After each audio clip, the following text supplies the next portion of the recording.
Welcome. So today I am with Apple AirPods Pro and the Apple Watch Series 3, and I'm gonna show you how to connect the AirPods Pro to your Apple Watch. So the first thing is just to unlock your Apple Watch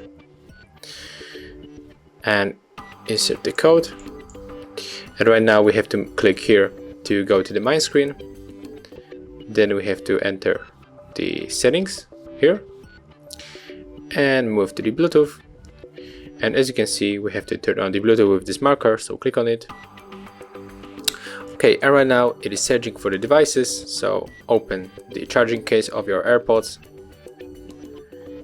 And now we have to wait until our Apple Watch finds the AirPods.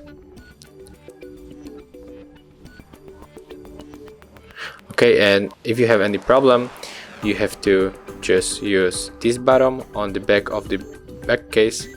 Click him and hold until this dot is blinking on the white color.